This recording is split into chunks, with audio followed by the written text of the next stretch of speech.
Hi you guys, I'm Dr. BT and I'm going to teach you UOB.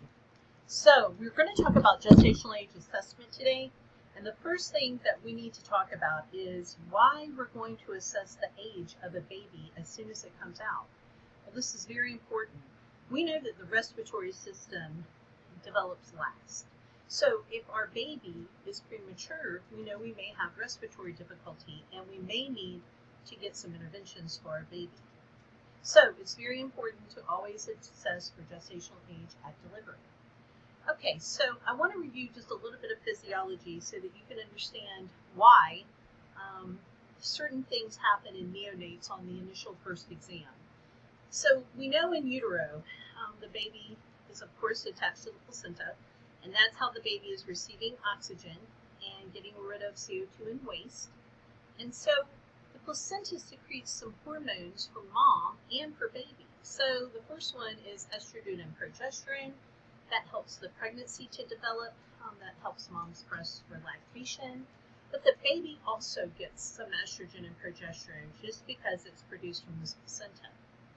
Next is relaxin, which is a hormone that only the placenta secretes, and it is a hormone that relaxes all the ligaments in the mom's body. Well, it also relaxes the ligaments in the baby's body, so when baby comes out, ligaments are a little loose, and it kind of aids in delivery.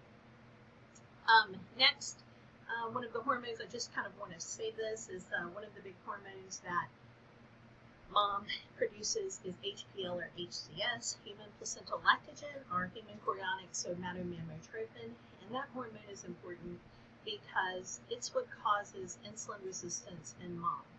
And so insulin resistance in mom can mean higher glucose levels for the baby, and the baby can get pretty big from those levels.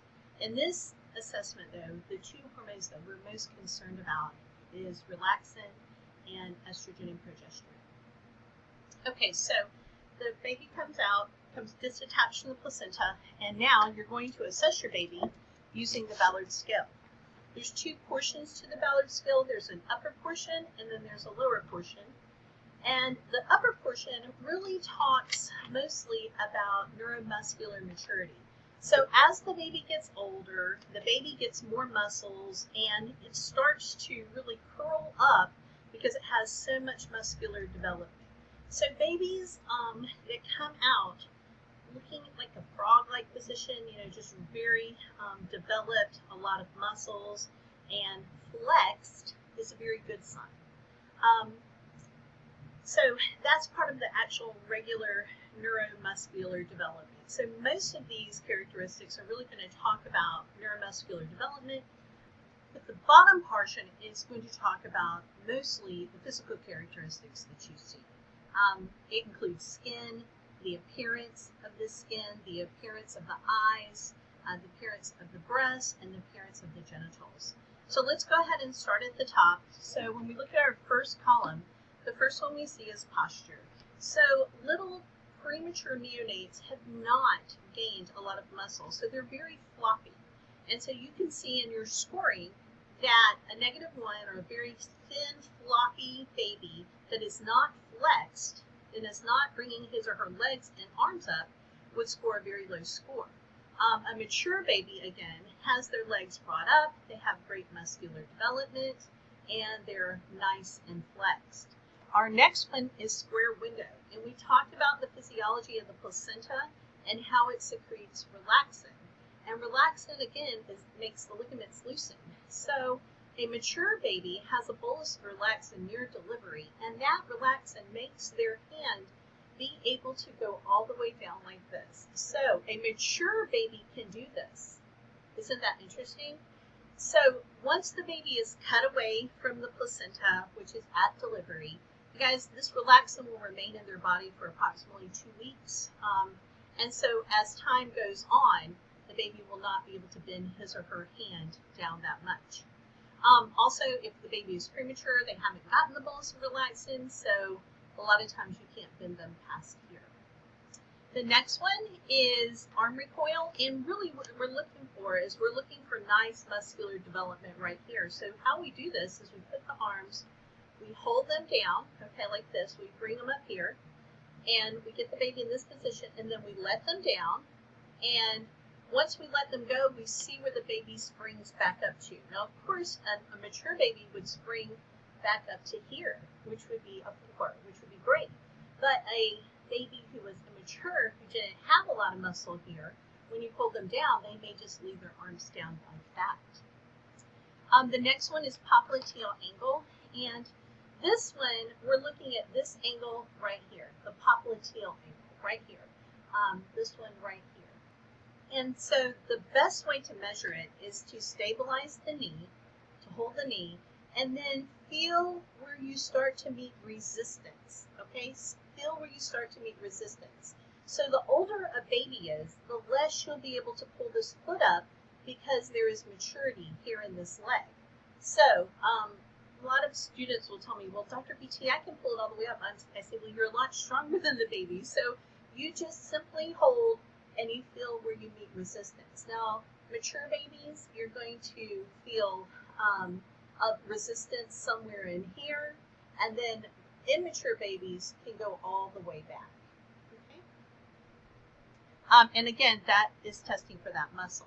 The next one is scarf sign. So you guys, now we're looking at the muscle in the chest and the upper arm, and we take the elbow, and so the point of reference is the midline. That's something really important to know. It's the elbow and the midline. So we're trying to see how far over this elbow goes. Now, mature babies have nice muscle maturity here in their shoulder and in their arm, and so when you bend their arm and you try to pull it across their chest, they either just come a little on the chest, or you might be able to get them to midline, okay, because they have good muscular development. The premature babies who don't have a lot of muscular development here, you can take their arm and wrap it all the way around their neck like a scarf, and their elbow will cross the midline, and that will tell you that they're very immature. The last one is heel to ear. Now we're looking at this hip. Okay, before we were looking at the popliteal angle, now we're looking at the hip and heel to ear.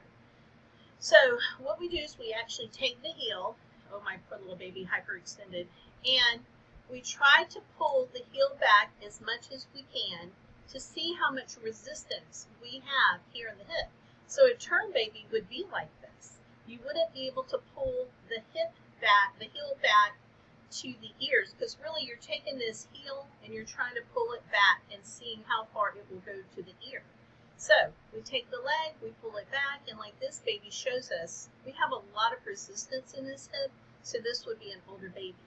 A baby who had not a lot, or was immature and did not have a lot of musculature here, we could take that heel, pull it all the way back, and the heel could almost touch the ear. Okay, now moving on down to the second part, skin. So we want to look at their skin, and just physiologically, their skin is clear and see-through initially, very premature, and then their skin thickens as time goes on.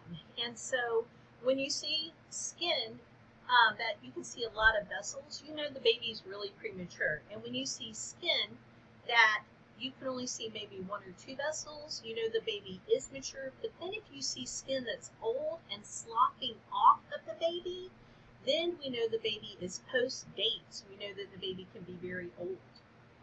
Lanugo. So with lanugo, lanugo is a fine hair-like covering that covers the baby. And it looks kind of like when people have like little white hairs on their face, that's exactly what it looks like.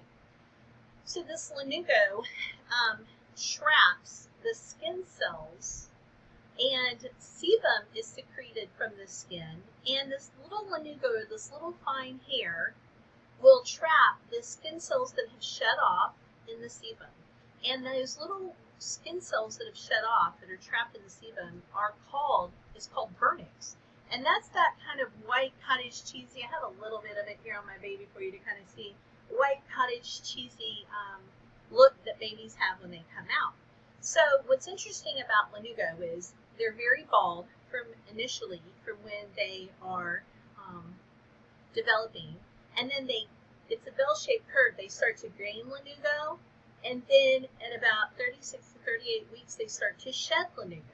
So you have to look at lanugo when you look at, you evaluate lanugo, and you look on the chest, you look on the back, you look on the arms, and you're going to put your assessment of the lanugo, but you have to look at lanugo in combination with all the other things, because again, they may not have lanugo, they don't have lanugo in the beginning, they don't have lanugo in the very end, and they have some right as they're maturing around anywhere from like 28, 30, 32, 34 weeks.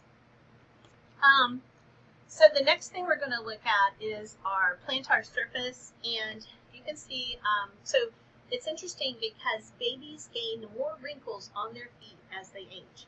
And so you can see that this baby's foot, yeah, you can see, it has one little line across there, and that's the anterior crease, and that tells you our baby's kind of young. If there were no lines at all, it would tell us that our baby was very, very young. But on this foot, you can see that I put creases all the way down, and that tells you we have a mature baby. So you'll see a lot of labor and delivery nurses pick their feet up first and look at the bottom of their feet as they're coming out to kind of see how many creases are on the bottom of their feet, and that gives us a really big indicator on how old the baby is. Next is breast. So remember, they had hormones from the placenta while they were in utero, and so they get a big bolus of estrogen right before delivery and as they get old and as they're maturing in gestational age. So they get larger breast buds the closer they are to delivery. Before, early on, they have flat or no breast buds. They have nothing there because they're not exposed enough to the large amounts of estrogen and progesterone. Their ears, so you guys, their ears form, and what's interesting is their ears are made of skin initially, and there's no cartilage, so their ears, when they're very little and they're very young, you can take their ear and pull it over and then let it go, and it will stay like that. Whereas once the baby matures, the cartilage grows, and you can take the ear and let it go, and you can see how it pops back, and that is the sign of a mature baby. Their genitals, so on male babies, their testes will descend into their scrotum. And the older they are, the deeper they are in the scrotum. And so they'll have pendulous testes, which are low in their scrotum. If they are very premature and you palpate the scrotum, you may not feel the testes because they could still be up here in the inguinal canal. Little girls, so as little girls age, their labia get bigger, bigger, bigger, bigger. And so on a little girl who is very, very premature, you can see her clitoris, her minora, and her majora. But on a very mature baby, you can see how the clitoris, minora, and majora are completely covered, and you cannot see any of the internal structures. So how you use this form is you look at your baby, you go through all of those assessment parameters, and you will score each assessment parameter, and then you're going to add the top score and the bottom score, and that's going to give you a total score. So say for instance we got a total score of 40, then that would mean that our baby was 40 weeks gestational age. If we got a score of 20, it would mean our baby was a gestational age of 20 weeks. If we got a score of 50, it would mean that our baby's gestational age is 55 weeks. I do want to say that there's a caveat on this, that when you get a score, it's not definite.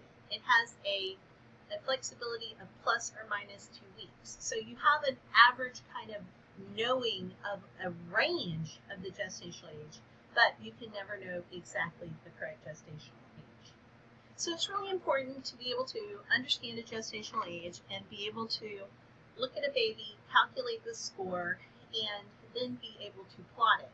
Once you get the gestational age of the baby, you will also get the weight of the baby, and then you'll be able to put this into a chart, which it'll say the gestational age and the weight, and you'll plot it, and you'll be able to get the percentile of weight per age. And this is very important because we know that very low birth weight, small for gestational age babies, they can have a lot of problems with hypoglycemia, cold stress, respiratory distress, and we know that if they plot large for gestational age, we know that these babies can have a lot of problems with hypoglycemia, and sometimes respiratory distress. So if you have any questions, please feel free to ask me.